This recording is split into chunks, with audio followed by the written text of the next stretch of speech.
Hello दोस्तों। सो आज का टॉपिक थोड़ा सा हटके है। मैंने वैसे तो शायद इससे पहले भी एक बार ये वीडियो बनाई थी, लेकिन मैं वापस ये किताब पढ़ रहा हूँ और मुझे दिल हुआ कि चलो आपके साथ मैं कुछ शेयर करूँ। तो ये बात चल रही है रूमी और शम्स तबरेज़ की। आई होप कि आपको ख़बर होगी कि मौलाना रूमी कोनिया में है और शम्स तबरेज़ और मौलाना रूमी की काफ़ी अच्छी इंटरेस्टिंग स्टोरी भी है। और मौलाना रूमी वो शख्स हैं जो अपने ज़माने के बहुत बड़े स्कॉलर और पोइट दोनों हो गए। मेरे को ये अच्छा लगा कि जब एक एक हद तक इंसान स्कॉलर बन जाता है और उस स्कॉलर के बनने के बाद वापस शम्स तबरेज़ ने उनको वो नज़रिया दिया कि वो स्कॉलर से नहीं जाने गए और पोइट बन के जाने गए। सो उनकी बहुत सारी पोइट्रीज़ मौजूद हैं, बहुत सारे उनके कलाम मौजूद हैं। लोग आज भी वेस्टर्न कल्चर में वैसे ज़्यादा यूज़ कर रहे हैं, लेकिन बहुत ही आई मीन मैं बोलूँगा जिसके अंदर काफ़ी सारा समझ, सोच और मेरे हिसाब से यानी मैंने जितना सीखा है, सबसे ज़्यादा इम्पोर्टेंट अगर मुझे कुछ लगा हो उनकी सिखाई हुई बातों में, तो ये जो 40 रूल्स जो उन्होंने 40 रूल्स ऑफ लव के नाम से एलिफ शफ़क़ ने अपनी किताब में भी लिखे हैं और जनरली भी उन्होंने अपने को सिखाए हैं। तो आज मैं 40 में से 4 पहले रूल जो हैं वो उसके बारे में बात करूँगा। और मैं चाहूँगा कि इस तरह मैं पूरे 40 10 एक वीडियो में बात करना चाहूँगा इसके लिए। तो 4-4 रूल्स के हिसाब से अपने बात करते हैं। सो ज़्यादा टाइम ना लेते हुए मैं अपने आगे बात समझाऊँगा मैं आपको कि ये रूल्स क्या हैं और क्यों इतनी लाइफ में मेरे इम्पोर्टेंस रखते हैं। और अगर आपको भी अगर यानी इम्पोर्टेंस हो सकती है, मीन्स लाइक ये वो रूल्स हैं जो लाइफ में हर एक की लाइफ में अप्लाई हो सकते हैं अगर आप उसको समझो। तो स्पिरिचुअलिटी लेवल पे आप इसको बहुत अच्छे से समझ सकते हो। मैं कोशिश करूँगा इसको समझाने की, जितना मैंने समझा है उतना। So let's begin. ये पहला रूल है जो मुझे सबसे बेसिक एक इंसान को समझना चाहिए कि आपकी दुनिया जो है वो आप अ, जैसी चाहो वैसी बना सकते हो और आप चाहो वैसी चेंज भी कर सकते हो। और इसको मैं ऐसे बोलना चाहूँगा कि if you want to change your world. Okay. चलो इसको पढ़ के देखते हैं पहले कि क्या वर्ड टू वर्ड लिखा है, फिर इसके क्या बातिनी मायने हो सकते हैं। How we see God is a direct reflection of how we see our selves. If God brings to mind mostly fear and blame, it means there are too much fear and blame welled inside us. If we see God as full of love and compassion, so are we. बहुत simple तरीके से लिखा गया है कि जैसा आप आपके अल्लाह को, जिसको भी आप मानते हो, उसको आप जैसा मानते हो ना, वो डायरेक्ट रिफ्लेक्शन है जैसा आप आपको खुद को देखते हो। एग्जाम्पल के तौर पे अपने अगर अल्लाह को ये सोचोगे कि अल्लाह बहुत जालिम है, आपको सिर्फ गुनाह देगा, अगर आप ये करोगे तो गुनाह देगा, आप वो करोगे तो गुनाह देगा, बहुत सारा डर बैठा हुआ है आपके अंदर और सिर्फ आपको ब्लेम ही करना है कि ये गलत कर दिया, वो गलत कर दिया, उसने ये गलत किया। अगर ऐसे टाइप का अगर आपके दिमाग में आता है, तो इसका मतलब ये है कि आप खुद के लिए वैसे हो। मीन्स लाइक आप खुद इतने डरे हुए हो या हर चीज़ से आपको डर लग रहा है, आपको ऐसा लग रहा है कि ये आपकी खुद की सोच है, फियर एंड ब्लेम।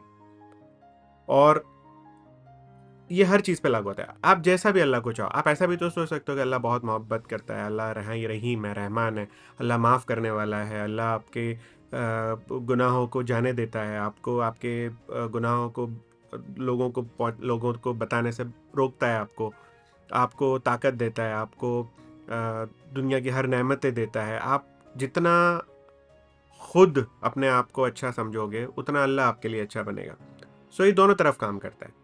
अगर आप उसको पूरा मोहब्बत से, अल्लाह को मोहब्बत से और प्यार से देखोगे, तो आपके अंदर भी वही मोहब्बत और प्यार होगी।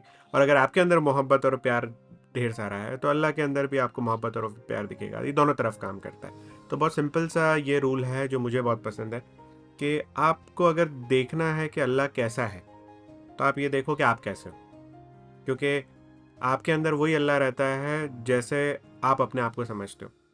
अगर आपको बहुत गुस्सा आ रहा है, आपको बहुत सारी प्रॉब्लम्स आ रही हैं, तो समझना कि ये आप अल्लाह के ऊपर भी वही, अल्लाह को भी आप वैसे समझोगे।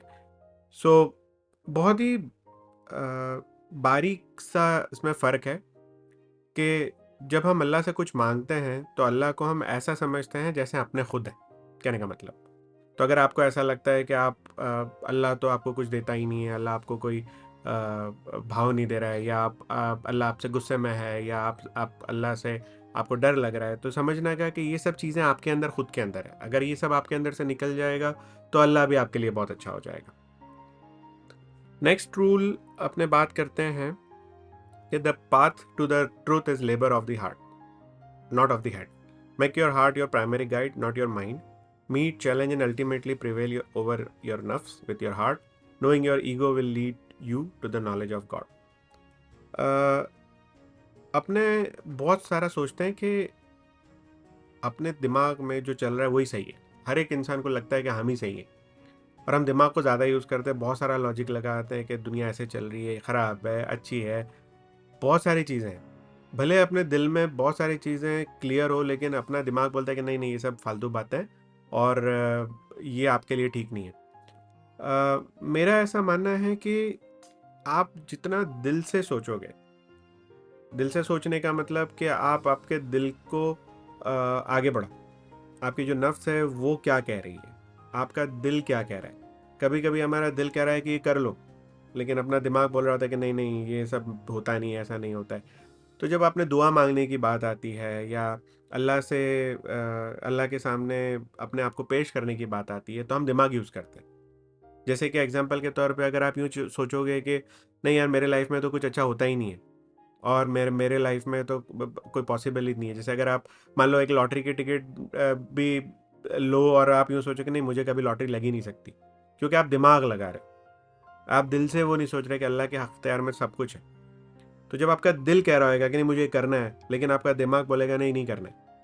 सो जब तक आपके नफ्स के ऊपर आपका काबू नहीं होगा, तब तक यूँ समझ लो कि अल्लाह से मोहब्बत करने के बहुत सारे चांस आप खो दोगे। सो जो सच्चाई है वो आपके दिल को जो फील होता है वो है, ना कि जो दिमाग आपको कह रहा है वो है। इसके मैं बहुत सारे एग्जांपल दे सकता हूँ।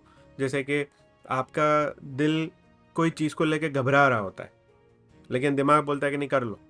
फिर जब कर लेते हैं अपने, और फिर अगर आपको कुछ उसमें प्रॉब्लम होता है तो आपका दिल बोलता है देखो मैं कह रहा था।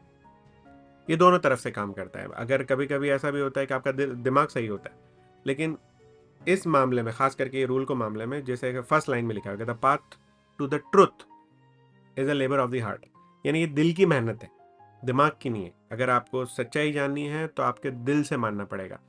ये चीज़ मायने रखती है आपके रिलीजन में, आपके स्पिरिचुअलिटी लेवल पे। मेरा मेरा मानना ऐसा है कि अगर आप जो जो भी स्पिरिचुअल लेवल पे या आपके रिलीजन को लेवल पे आप जो भी मानते हो, वो अगर आपको ऐसा लग रहा है कि दिमाग ही है ना, आप उसको लॉजिक देना पड़ रहा है, तो मेरे हिसाब से वो आपको सच्चाई की तरफ नहीं ले जाएगा, क्योंकि आप हर चीज़ में लॉजिक ढूंढना शुरू करोगे। तो अल्लाह की तरफ जो फेथ है वो दिल से रखने का होता है। अगर आप मोहब्बत है तो है। सो आपका ईगो जितना आप साइड में रख के आप दिल से काम करोगे, उतनी सच्चाई की तरफ आप बढ़ोगे। सो ये रूल भी मेरा काफ़ी अच्छा फेवरेट है। ये मैंने सीखा था जब काफ़ी साल हो गए, मीन्स लाइक मैंने जब ये समझना शुरू किया कि अल्लाह को आप समझने की ट्राई मत करो, उसको आप स्टडी करो। जैसे कि एक बार मैंने पढ़ा था कुरान में, अल्लाह ने ऐसा लिखा कि अल्लाह मच्छर की एग्जाम्पल देने से भी चूकता नहीं है। तो पहले मेरे को ऐसा हुआ कि अल्लाह ने मच्छर को भी क्यों यानी एग्जाम्पल के तौर पे दिया। तो जब उसकी तफसीर में मैं देख रहा था तो पता चला कि मच्छर और हाथी, यानी इतना बड़ा जानवर और इतना छोटा सा मच्छर, वो दोनों के पास भी हाथ, पाँव, मुंह, सूंड, ये वो सब कुछ है। बल्कि मच्छर के पास जो उसका जो सूंड होती है उसकी, वो जब इंसान को काटता है तो वो उसका खून सीधा सूंड, यानी जो मच्छर की सूंड होती है वहां से सीधा उसके पेट में जाता है। बल्कि हाथी इतना बड़ा जानवर होने के बाद भी वो उसकी सूंड से वो काम नहीं कर सकता। अगर वो पानी पिएगा तो सूंड में वो पानी लेगा, लेकिन पिएगा मुंह से। सो ये एक अल्लाह का तरीका है समझाने का कि अल्लाह की जो क्रिएशन है, जो ज़ात है, उसको अगर समझना है आपको, तो आपके हर चीज़ में, यानी मेरे हिसाब से आप यूँ सोचो कि आप झाड़, जानवर, इंसान, चीज़ें, एवरीथिंग, यानी जैसे कि एग्जांपल के तौर पे मैं कभी कभी सोचता हूँ कि जैसे अपना एक इतना सा पत्थर, छोटा सा, इतना छोटा पत्थर पानी में डालते हैं तो डूब जाता है। और इतना बड़ा जहाज होता है, वो टन के हिसाब से होता है, वो आप पानी पे तैरता है। तो आपको क्या लगता है कि ये इतना वजनदार चीज़ें तैरती कैसे है? तो उसके पीछे साइंस भी है, साइंस है। लेकिन अगर आप ये सोच के देखो कि साइंस और अल्लाह आपको क्या अलग अलग लगता है? वो अल्लाह ने उस हिसाब से बनाया है, लॉज के बेस पे सब चीज़ें बनाई, तभी वो इतनी भारी चीज़ें तैर रही है। तो अल्लाह को अगर आपको स्टडी भी करना है तो यही सब चीज़ें से स्टडी करना है आपको कि वो कितनी बड़ी ज़ात है और कितना उसका लॉज के हिसाब से निज़ाम चल रहा है। सो ये जो रूल है कि you can study God through everything and everyone in the universe, because God is not confined in a mosque, synagogue और church. But if you still need to knowing where exactly his abode is, there is only one place to look for him, in the heart of a true lover. So इस rule का है ना literally मतलब तो ये निकलता है कि आप मस्जिद में या चर्च में जाके अगर अल्लाह को ढूंढने जाओगे तो आपको डायरेक्ट नहीं मिलेगा। अगर आपको ढूंढना है तो आपको जो सही में जो उसको चाहने वाला इंसान है उसके दिल में मिलेगा अल्लाह। कैसे? जैसे कि मैंने आपको बताया है कि आप कोई भी रिलीजन में रहने दो, कोई भी स्पिरिचुअलिटी में रहने दो, या कोई भी फेथ में रहने दो, इवन मैं तो कह रहा हूँ नॉन बिलीवर रहने दो, आप कोई चीज़ में नहीं मानते जाओ, बट जैसे ही आप पूरा मैनेजमेंट देखोगे दुनिया का, आप सूरज कैसे चल रहा है, चांद कैसे चल रहा है, दुनिया कैसे घूम रही है, साइंस की बात कर लो, आप ज़मीन को खोद के देख लो क्या निकल रहा है अंदर से, आप प्लैनेट्स की बात कर लो, आप साइंटिफिक बातें करो, क्वांटम फिजिक्स की बात करो, इट्स फाइन। सो जितना आप स्टडी करोगे वो स्टडी ही अल्लाह की ज़ात है। क्योंकि मेरे को नहीं लगता कि इतना सा दिमाग अल्लाह की ज़ात को कॉम्प्रहेंड कर पाएगा, उसको समझ पाएगा अच्छे से। लेकिन हाँ, आप चीज़ों को स्टडी करके ये ज़रूर पता कर सकते हो कि जिसने ये क्रिएट किया है वो ज़ात कितनी बड़ी हो सकती है, कितनी पाक हो सकती है। एग्जाम्पल के तौर पे मैंने अगर कोई चीज़ बनाई है तो मेरे लेवल के हिसाब से बनाई होगी। अगर मैंने कुछ पेंटिंग बनाई है या मैंने कोई चीज़ बनाई है ऐसी जो आपको लगेगा कि हाँ ठीक है ये सजाद बना सकता है, तो उसका इतना लेवल है। अब आप पिरामिड्स देखते हो, तब पिरामिड्स देख कर लगता है कि इतना बड़ा पिरामिड है, कैसे इंसानों ने बनाया होगा। अभी भी दिमाग लगा रहे लोग कि उसको कितना बड़ा पत्थर को कैसे हटाया होगा, कैसे बनाया होगा, और फिर भी कुछ हद तक लोगों को समझ में भी आता है कि चलो इतनी बड़ी चीज़ें इंसान बना सकता है। आप ये सोचो कि अगर आप जितना साइंस को पढ़ते जाओगे उतना आपको नॉन यूनिवर्स के बारे में पता चलेगा कि दुनिया कितनी बड़ी है, चांद कितना बड़ा है, सूरज कितना बड़ा है, अपनी यूनिवर्स कितनी बड़ी है, उससे भी बड़ा कितना, आई मीन दिमाग आपका यानी भर जाएगा नॉलेज से अगर आप सिर्फ सोचते जाओगे कि दुनिया कितनी बड़ी है। तो उसको बनाने वाला जो है वो वो कैसा होगा, मीन्स लाइक द क्रिएटर कैसा होगा। अगर आप ये मानते हो कि कोई भी चीज़ हवा में से आई है तो भी मैं आपको मैंने गलत नहीं कहता, बट ऐसा तो नहीं हो सकता कि बिना क्रिएटर के कोई चीज़ जस्ट आ गई। अगर आप ऐसे ही मान रहे हो इसका मतलब ये है कि आपका दिल की आप नहीं सुन रहे हो। जैसे कि मैंने सेकंड रूल में बोला कि आप आपका दिमाग लगाने की ट्राई कर रहे हो। कुछ ऐसी चीज़ें जिसमें दिमाग मत लगाओ, दिल से सोचो कि ऐसी कोई चीज़ है, ये इतना बड़ा अपने आप निज़ाम चल रहा है।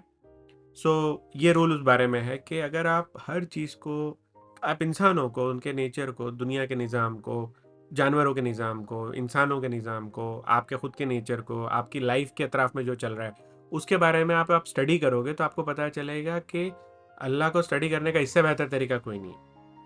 तो आप रिलीजियसली, स्पिरिचुअली जो भी आप रिचुअल्स करते हो वो अलग बात है, वो अल्लाह को मानने वाली बात है।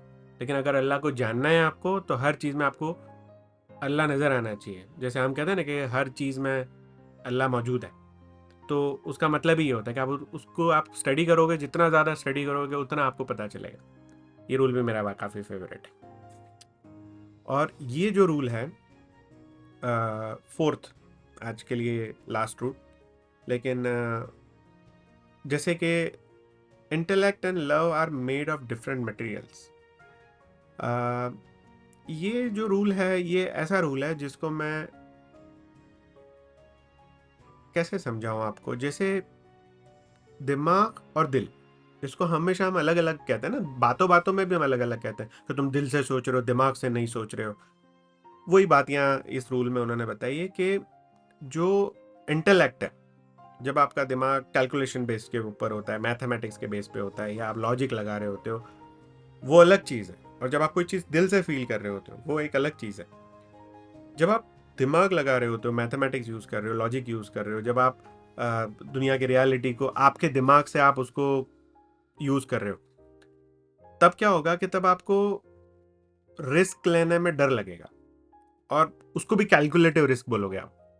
और हो सकेगा मतलब क्या, रिस्क होगा तो आप नहीं करोगे काम। और जब आपको ऐसा लगेगा कि आप रिस्क नहीं लेना चाहते हो, और आपको लगेगा कि नहीं यार इतनी ऐसा होगा तो वैसा होगा, वैसा नहीं तो वैसा होगा, जब आप दिमाग लगाने की यूज़ करोगे और रिस्क नहीं करोगे, तो क्या होगा कि आप बहुत सारे डिसीजन लाइफ में करोगे ही। लेकिन जो जब दिल से करने की बात आती है, जब आपके एग्जाम्पल के तौर पे कभी कभी हम दिल से कोई डिसीजन लेते हैं। जैसे कि अगर आपको फैमिली के लिए कोई काम करना है, आपके बच्चों के लिए कोई काम करना है, आपके माँ बाप के लिए कोई काम करना है, और आपका दिमाग बोलेगा कि नहीं कर सकते आप, लेकिन जब आपका दिल बोलेगा कि ये तुम्हारे को करना पड़ेगा बिकॉज ये आपकी फैमिली की बात आ गई, या आपके घर में कोई कोई इंपॉर्टेंट बात आ गई, तो सब आप रिस्क पे लगा के वो आप काम करोगे, और उसके अंदर आपके कामयाब होने के चांसेस ज़्यादा हैं बिकॉज आप एक कदम आगे बढ़ोगे। सो जब आप, और दिल से दिमाग से आप प्यार भी नहीं कर सकते। जैसे कि लिखा है, intellect very cautious and advices के टू मच, आई मीन प्यार भी करने जाओगे तो नहीं नहीं बेटा ये प्यार में प्यार व्यार कुछ नहीं होता है, या आप ऐसे मत करो, बहुत अच्छे मत बनो, या जो भी, जब दिमाग आपका लगाने लगते हो। लेकिन जब आप दिल से काम करते हो तो आप बोलोगे छोड़ो ना, अल्लाह देखा जाएगा। सो ये जो डिलेमा है, जो जब आपका दिमाग और दिल जो लड़ रहा होता है, उसके अंदर से दिल हमेशा जीतता है, क्योंकि दिल आपको कुछ करने के लिए आपको इंस्पायर करेगा। अगर आप दिल से अगर नहीं काम करोगे, सो क्या होएगा कि आप दिमाग से बस कैलकुलेशन करते करते करते करते रह जाओगे। इसी वजह से हमेशा आप देखना कि लाइफ में भी जो जो जॉब में या बिजनेस में, या जो लोग दिल से एक बार सोच लेते हैं कि मेरे को ये करना है, और वो जब कर लेते हैं, तो उनका जो डिसीजन होता है वो दिल से होता है, ना कि दिमाग से होता है। वो दिमाग बाद में यूज करते हैं, पहले वो फर्स्ट स्टेप के लिए हमेशा दिल जरूरी होता है। सो लास्ट चीज मेरे को इसमें बड़ी प्यारी लगी इस रूल के अंदर, कि जब आपका दिल टूटता है, इसको मैं समझाऊं कि जैसे आपने कभी दिल से कोई डिसीजन ले लिया और आपको उसमें नुकसान भी हुआ, वो आपको एक्सपीरियंस देता है। जब आपको एक्सपीरियंस देता है तो आप और हम्बल होते हो। जब आप बहुत दिमाग यूज करके आप कुछ नहीं कर रहे होते, तो आप ऐसे स्टबन बन जाते हो कि आपको और कुछ समझ में नहीं आता। आप बोलते हो कि बस दुनिया में मैं ही सही हूँ, तो आपके पास नए चेंजेस के या नए एक्सपीरियंस की कोई गुंजाइश नहीं रहती। लेकिन जब आप दिल से डिसीजन लेते हो, आपके पास नुकसान होता है, आपको आपको कोई प्रॉब्लम्स आते हैं, कोई चैलेंजेस आते हैं लाइफ में, तब आपके दिल एक खजाने जैसा हो जाता है। जब आप एक्सपीरियंस होते हैं, जब आप कुछ, आपके पास एक स्टोरी होती है कहने के लिए, उस आई मीन उस टाइम पे आपको ये फील होता है कि कुछ चीज़ें अच्छा हुआ आपके साथ, बुरी हुई, कुछ चीज़ें अच्छा हुआ कि चैलेंजेस आपको लगता है कि बुरी हुई, लेकिन अगर वो नहीं होती तो आज वो आप नहीं होते। सो जब भी आपको ऐसा लगे कि डिसीजन लेना है, तो आप मोहब्बत से डिसीजन लो, दिल से डिसीजन लो। जब आपको ऐसा लगे कि बहुत सारा दिमाग लग रहा है, तो एक बार आप करके देख लो। वो आपको शायद आपके लाइफ में ज़्यादा आगे लेके जाएगा। हो सकता है कि आपको कोई चैलेंजेस आए, हो सकता है कि आपका, मगर डिसीजन सही या गलत नहीं होता। उस टाइम पे आपका जो दिल किया वो आपने किया, लेकिन डिसीजन डिसीजन होता है। सो डिसीजन लेने के लिए आपकी लाइफ में मोहब्बत की और दिल की ज़्यादा ज़रूरत है। तो ये रूल नंबर 4। और इसी के साथ आज की वीडियो मैं यहीं एंड करता हूँ। आई होप कि मैंने जस्टिस दिया होगा इन रूल को समझाने के लिए। नेक्स्ट रूल्स मैं और नेक्स्ट वीडियो में बताऊंगा आपको। टोटल 40 रूल हैं, इसने मेरे को काफ़ी ज़्यादा पसंद है। अगर आपको ये रूल्स पसंद आ रहे हैं और अगर आपको अच्छे लग रहे हैं तो ये किताब एलिफ शफक ने लिखी थी 40 रूल्स ऑफ लव करके, उसमें ये पूरी स्टोरी के साथ भी समझाई है। आप इंटरनेट भी सर्च करोगे तो शायद आपको मिल जाएंगे ये रूल्स, लेकिन वो कॉन्टेक्स्ट आपको समझ में नहीं आएगा, या आपकी मर्ज़ी वाली बात है। सो मैं कोशिश करूँगा कि इसके कॉन्टेक्स्ट के साथ भी आपको बता सकूँ। मैं नेक्स्ट रूल्स आपके पास लेके जल्दी हाजिर होऊंगा। सो आज के लिए थैंक यू सो मच मेरे को सुनने के लिए। अब मिलते हैं अपने नेक्स्ट वीडियो में। Thank you, bye bye.